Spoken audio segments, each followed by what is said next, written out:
And honestly, we didn't know what we were talking about necessarily because we were not the coach. That's true. You were not a football coach. Coach was. Football does not count. What fallacy is that? You know what it is? Something owed to expertise. Appeal to authority. The question of who dropped the ball. Sirianni for the play call or Saquon for literally dropping the ball. Nick says you can't call this play. You can't count on Saquon to catch a catch. That's not what I said. Kind of. Bruce said a high school kid could catch it, and of course you can do it, but he still kind of should run the ball. And with the gloves? The club favor. With those gloves? All right, so Coach, who's at fault for this? Saquon for dropping the ball or Sirianni? Oh, shoot, I had sound too. I got carried away. Take a listen first. Okay.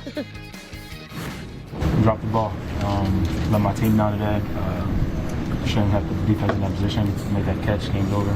I thought it was a great play call. I just got to make the catch.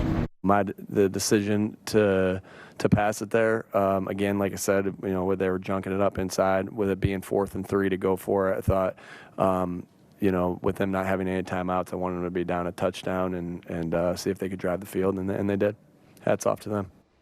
All right, Coach. So we'll go back to the play call. Do you agree with the call for that Sirianni wants to pass the ball there? Well, it's not just pass the ball. It's the type of call that he made. I absolutely think it was a good call. 100%, because if you look at what happened, so you gave the quarterback a run pass option.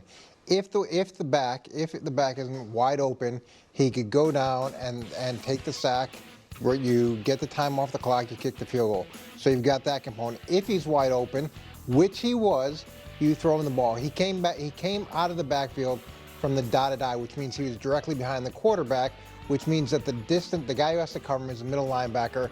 He's got further to go. Everybody thinks they're going to run the ball. That's when you want to have an option like this. So we could sit here, prisoner of the moment, because he dropped the ball, because a good call had a drop on it, on a easy catch and throw with your two best players on the field. We're going to say it's a bad call. No. That's not true. This ends the game if he catches the ball and everybody's like, wow, what a great call. Way to take advantage of what they're doing. You got away with it. Because he dropped the ball. It's not you got away with it. You got away with what they were praying you would do. Your opponent prayed you would do anything other than run right up the middle. No, you're wrong. Okay. Your opponent prays that you have your best player is wide open. Because that still can happen.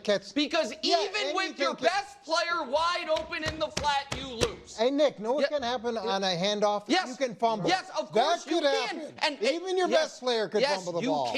You can fumble, but it is a game of probabilities. And in the league this year, there have been 29 lost fumbles, there have been 60 drops, and it's worse than that because you can only drop the pass. What percentage of drops does Saquon have? Well, he has 0 fumbles, Coach. I know he has 1 drop. I don't know if he has other drops, but I know that he has 0 fumbles and 1 drop. But big drop. That's a pretty. No, hold on, guys. What if he fumbled on that one? Then he'd have 1 fumble and 0 drops. And even if he had fumbled on that one, it wouldn't have been as damaging. Because oddly, you'd be up 3 instead of up 6, which is a whole other argument, but they probably would have gone to overtime in that circumstance. But take that away. Take that away. We are operating as if getting a first down passing the ball would get you some extra credit. No. Like that's better. Hold on. Like that's better than running it. They have been gashing them all game. If you run the ball, and let's just say you don't pick it up, then you have a litany of options, and most importantly, Atlanta has 1 minute instead of 1:40. The right call there, obviously, is really to run the ball twice. And if you don't pick it up, then they are backed up inside their own 5 with less than a minute left, down 3, where they have to go 60 yards to tie you. Instead, you gave them 100 seconds to go 70 yards to beat you, which is absolutely bananas. They left 34 seconds. They scored with 34 seconds left on the clock. Yep. So the difference is 6 seconds. So you're saying that they couldn't have scored with that 6-second difference. No, what I am. You're guaranteeing that. No. The only thing any of us can guarantee is they called a pass and lost. Everything else is theoretical. What I can guarantee After the is they fact, call. you can look at no, it and it's say, not after that's the a fact. bad call because your best Yeah, player dropped because the ball. if he had caught It's that, bad. They and would have win the gotten game, away with it. No, what would you have? Would you have come on here and would have said it was a bad call? we wouldn't have led the show with it. It would have been one of the many things coaches do that they get away with at times. This is not complicated. No, Brew, right, it's not. He should have caught the ball. Yes, he should have, but it doesn't make it the right call. Nick, the game is not just analytics. You know, It's not even the analytics. last guy who was coaching, because everything you said was about probability. The last guy that coached that way was Brandon Staley. How'd he do? Everything was probability. Well, actually, You Dan should do this Campbell way. is the guy And he who coaches that way, Well, and he's you still love him. coaching. Yeah. But I'm talking about, and Dan Campbell cost them the playoff game last year. All right, so I'm just saying, the bottom line, look, they were running all over him, and I said earlier, run the football. Yes. But to blame Sirianni more than Saquon Barkley is not, he got to catch the football. I don't care what the coach calls. It's up to the players to execute. It wasn't a tough play. It wasn't a 15-yard out. It wasn't a tough catch in the corner of the end zone. It was a 10-yard air pass I agree with that he should have had. I agree with that 100%.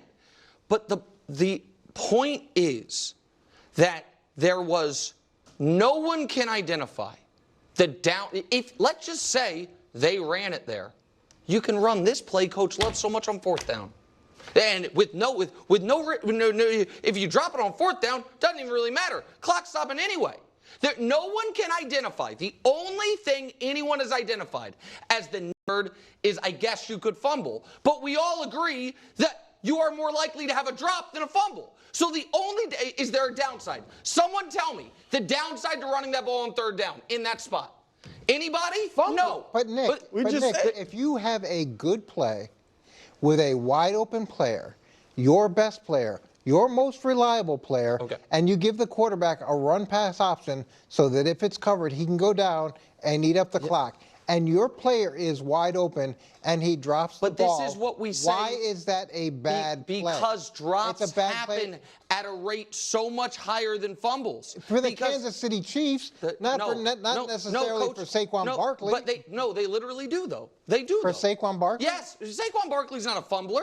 Saquon, yes. And, guys, sometimes it's not complicated. Right. The Falcons were thrilled.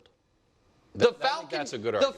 If before they saw the play. So you're guaranteeing that they're going to go ahead and march down the field against the defense and score a touchdown? No. What are those probabilities? Again, I'm not trying to be patronizing here. That actually doesn't factor into the math. Because if they don't march down the field, it doesn't matter. If they don't march down the field, then you could have Jalen Hurts do a quick kick. You could have Sirianni run on the field. It doesn't matter.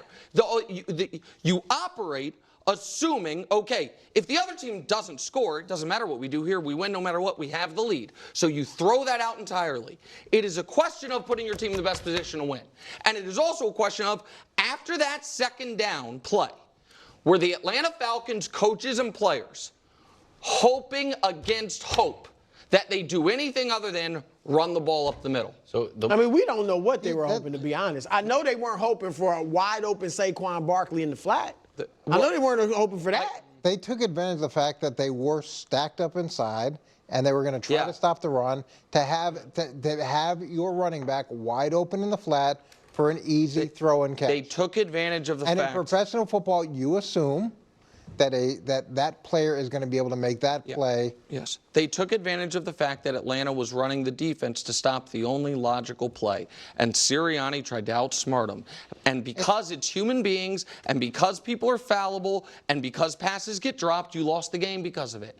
And the worst part of it, not even the worst part, but added twist of the knife is, after that mistake, you could have made up for it by doing the next logical thing, which is going for it on that fourth down. You had two chances to put your team in the better position. You went 0 for 2 on those chances, and it came in the context of a game where he was spinning a wheel on his fourth down decisions. That there was no rhyme or reason. Yeah, but one thing I say about Campbell is, don't always just go for it on fourth down. Sometimes you do, sometimes you don't. And so I agree. Sirianni was differing on how he But it didn't seem like it was like game flow related, at least to me. If it were, this would have been the exact time you go for it. You've been gashing them all night.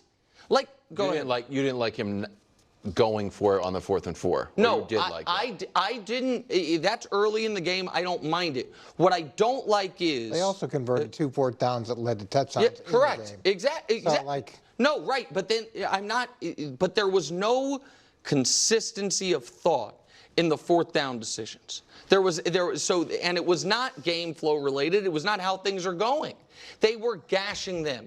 You brought in Saquon Barkley to try to, in my opinion, that they got cute when they didn't need to, and then they reacted to that by the most in a game they had been going for it on 4th down repeatedly, and it had worked. They got conservative, the worst time to get conservative, and all of a sudden, you're up 6, you don't have the ball, you're kicking it out of the end zone, and the other team has plenty of time.